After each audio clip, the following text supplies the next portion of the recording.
Hello बच्चों, तो आओ प्रश्न को देखते हैं। बिंदु ए के निर्देशांक 3, -4 और बिंदु बी के निर्देशांक 7, 0 बिंदु युग्मों के बीच की दूरी हमें ज्ञात करनी है। तो दिए गए प्रश्न की मुख्य अवधारणा की बात करें तो बच्चों देखो, यहाँ पर दो बिंदुओं ए जिसके निर्देशांक x1, y1 तथा बिंदु बी जिसके निर्देशांक x2, y2 के बीच की दूरी ज्ञात करने के लिए बच्चों यहाँ पर हम दूरी सूत्र का प्रयोग करते हैं। तो ए बी बराबर क्या हो जाएगा, वर्गमूल x2 - x1 का whole square plus y2 - y1 का होल स्क्वायर। तो दिए गए प्रश्न को बच्चों इस मुख्य अवधारणा की सहायता से हम हल करेंगे।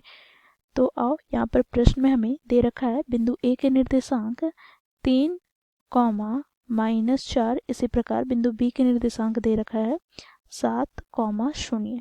ठीक है बच्चों, यहाँ से हम x1 का मान की बात करें तो x1 बराबर क्या हो जाएगा, 3। इसी प्रकार बच्चों x2 बराबर क्या हो जाएगा, 7।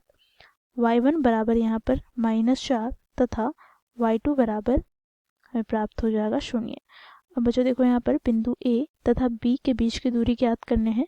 तो यहाँ से बच्चों हम दूरी सूत्र का प्रयोग करेंगे जो हम लोगों ने मुख्य अवधारणा में देखा है। तो दूरी सूत्र से ए बी बराबर क्या होगा, तो वर्गमूल यहाँ पर x2 - x1 का whole square plus y2 - y1 का होल स्क्वायर। अब बच्चों देखो, यहाँ से हम मान रखेंगे तो x2 - x1, तो x2 क्या है बच्चों, तो 7 माइनस x1 क्या है, 3।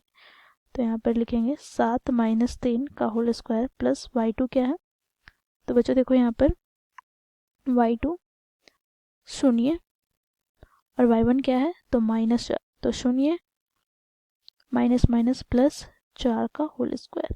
अब बच्चों इसे हम हल करेंगे तो यहाँ से बच्चों देखो, 7 में हम 3 घटाएंगे तो 4, तो 4 का स्क्वायर हो जाएगा प्लस यहाँ पर 4 का स्क्वायर।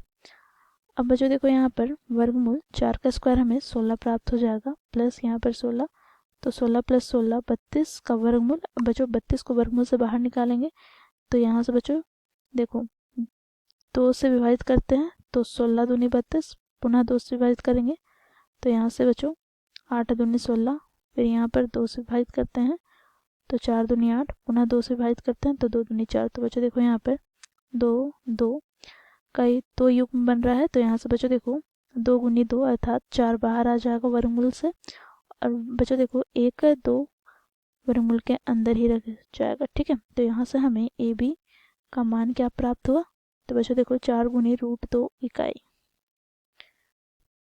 तो बच्चों देखो, ये हो जाएगा हमारा दिए गए प्रश्न का उत्तर। तो दिए गए प्रश्न को बच्चों इस प्रकार मुख्य अवधारणा की सहायता से हल किए। आशा करती हूँ आप लोगों को ये प्रश्न समझ में आया होगा। धन्यवाद।